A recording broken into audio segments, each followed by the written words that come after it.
Gibson has some new releases. Welcome back, troglodytes, to your daily dose of guitar information, the Trogly's Guitar Show. That's right, we finally got some new colors on the core model original collection guitars. Now granted, we only got 2, but okay, let's check them out. The first one being dark wine red on the Les Paul Deluxe. Now just in case you didn't know or forgot, Gibson did come out with the Les Paul Deluxe. Wow, I can't believe it, that was 2 years ago? That just feels like it was 6 months. But you can find all the nitty-gritty details out in this episode where I reviewed and demoed the gold top. Now when that model first came out, they just had the gold finish and they had a cherry sunburst. And looking at the vintage market, those are definitely the 2 most common colors you see out there, but wine red definitely stood out, and then we're definitely missing some sort of a natural and a tobacco. So to freshen things up, they gave us the dark wine red finish. Maybe you're trying to get your Pete Townsend on, or you're just looking for a red Les Paul in general. These look okay, but if we're being honest here, I'm not really all that excited about this new color. I would have much rather have seen a tobacco sunburst one, but I've never been the biggest fan of the wine red finish, so I'm sure there's people out there that are excited. But if you're just like me and wish you would see tobacco, Gibson has truly outdone themselves this time. They put it on the 50s Les Paul standard with P90s. I am 100% going to re-review this model. That is awesome. It reminds me of the Pro Deluxe back in the late 70s. Now the Pro Deluxe had an ebony fretboard, so it's not a true one-for-one reissue, but you go from here and then you look over here, you could definitely see the vibes. It also really reminds me of the first burst, which I do believe is in the Gibson President's personal collection now. I'm sure at some point we'll see an official reissue of that guitar, but this is close enough. And I'm extra happy about it because previously we only had the gold top finish with the P90s, which was cool, but we needed something more on this. So in my opinion, this was long overdue and I am ecstatic. However, I feel Gibson's stock photography here might be a little bit misleading. This one right here has a very, very mild flame top. However, out of all the ones I've seen on Reverb, most of them are pretty plain. Like this one, you can tell it has a little bit of a chatoyant effect right here.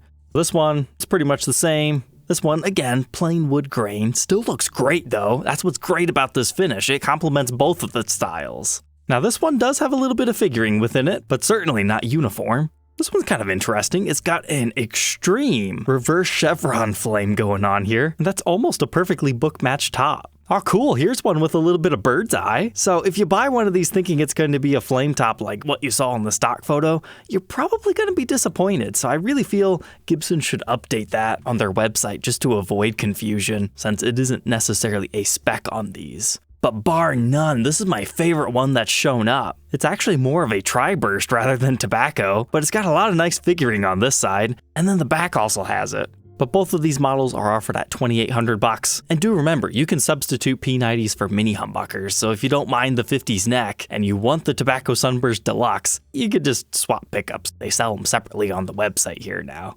But when I heard about new colors, I was really hoping we would get something new on the standard 50s or 60s, because I'm kind of getting tired of the same 3 colors being available. Or I'd like to see some true limited edition colors. For example, on the Deluxe, I really want to see them do a Gibson USA re-release reissue of the sparkle top ones. You know, the blue sparkle and the red sparkle. Make it a limited edition run of like 100 of each color. Maybe charge a $500 premium, but make Gibson USA fun again. It shouldn't just be Custom Shop that gets the cool, fun colors. But that brings us into the next topic of today. On April 1st, a Gibson price increase happened. It was kind of funny, both of these colors were getting leaked on Reverb up to a week and a half earlier than they were supposed to be released, and one of the dealers warned of a price increase happening, so buy it now. So if I remember correctly, I think these were $26.99, so they might have went up $100. It's looking like our regular 50s and 60s standards. The non-plus top versions are now $3,000. So if you remember correctly, when they first came out in late 2019, they were $24.99. Then I think we went $26.99, $27.99, and now we're up to $3,000. So I'm curious to see what's going to happen to these AAA plus tops that used to be a couple $100 more expensive. Because right now it looks like dealers such as Sweetwater are still burning through old inventory and orders before they have to update their price. So I could probably see these things going up to $31.99, but I guess time will tell on that. Because right now it kind of seems silly that the AAA tops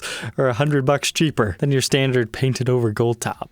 But other than that, I didn't really see too much else changing. I'm pretty sure the juniors and specials stayed consistent. Looks like studios and tributes, they're the same. The SG prices definitely went up by about $100. But what I found interesting is the Maestro is $100 more expensive than the Sideways Vibrola now. Maybe it has to do with the parts for the trem system, I'm not sure. But if you don't care about the trem, it's $2,000, which I think is consistent. So I think it's just the trem models that went up in price. Perhaps they did that to make the faded version make a little bit more sense. But it looks like these are about the same. Looks like your semi-hollows are about fine. Firebird hasn't changed. Neither have these 70s models here, and that's because they've been slowly creeping up in other times. Because when those were first introduced, they were only $2,000. And as far as the custom shop stuff goes, nothing really stood out to me, because I always watch the reissues. That looks the same to me, and then that's the same as well. So basically, all they really changed were the Les Paul Standards, which are probably one of their top-selling models, so I guess it makes sense. But enough about price changes, we do have a few new models as well. They came out with the Kirk Hammett Greeny. Again.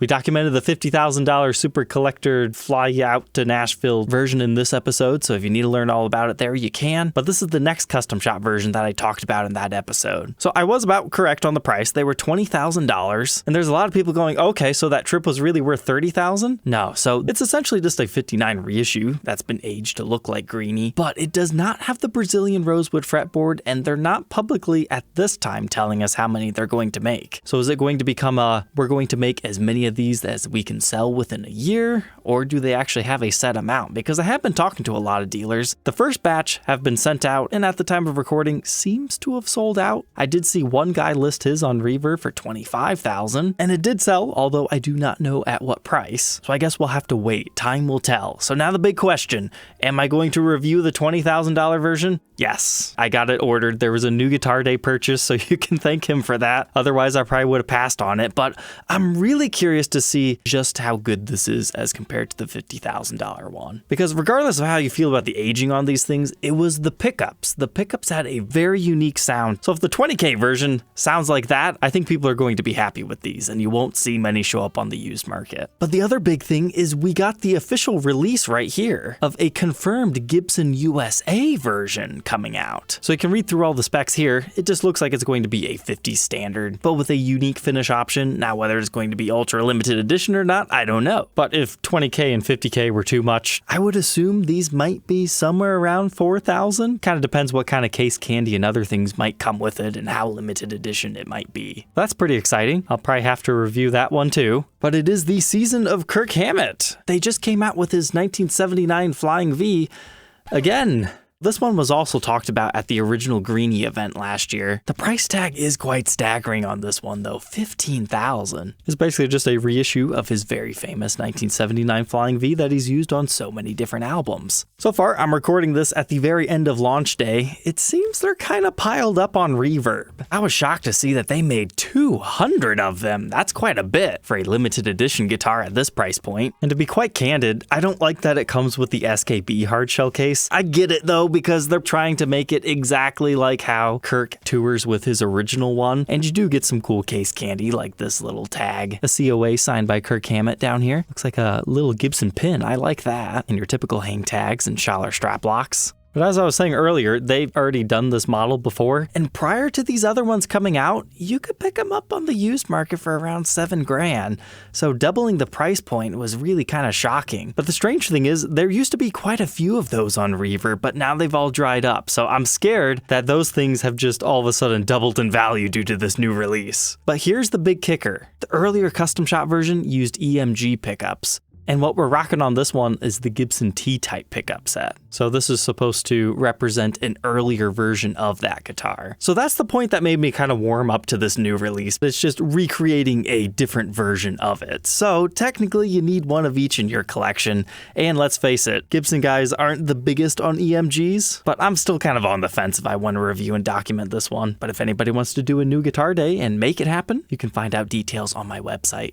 Speaking of redoing things that they've done before, about a week or two ago, they came out with this Billie Joe Armstrong Les Paul Jr. This was another one that had been leaked previously, and I did buy these to review and document, so we're going to see these later this week. But it's a cool silver sparkle finish. And then this was the big shocker. It's an ebony finish again, but it's slightly see-through, which saved this new edition. They also came out with a new humless P90, which I'm kind of interested in checking out because not a lot of people like the P90H in the original. And then they gave us this giant pink case, which Some guys really dig it. I don't know about that one personally, but I do dig the leopard print interior, so that's definitely an out there chainsaw case. We'll have to see it in the flesh together though. But since we've got some time left, Fender Japan has come out with some new models. They have this new blue competition stripe within their traditional 60s series. So you get Stratocasters, Jazzmasters, P-Bass, as well as the Mustang and the Telecaster. Somebody did do a forwarding service, so we will see the Jazzmaster documented in the future. Then they also came out with this beautiful aged Sherwood green metallic finish on some of their traditional 60s models as well.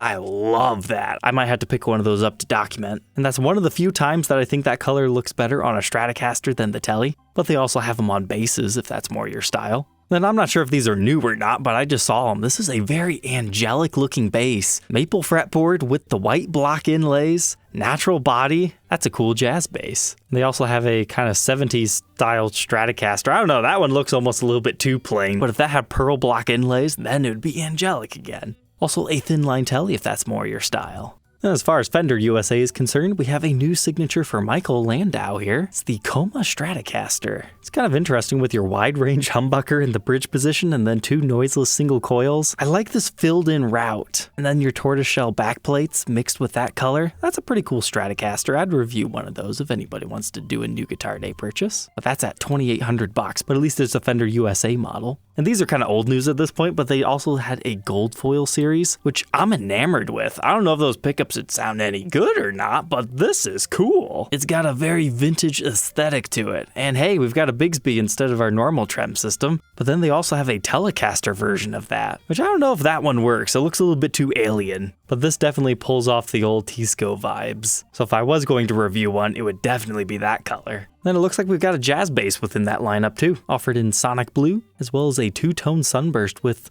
I don't know, do you call that a matching headstock or not? At least a painted cap. Alright, Troglodytes, I hope you enjoyed learning about the new models today. Don't forget to like, comment, and subscribe, and we'll catch you tomorrow on the next one. Take care.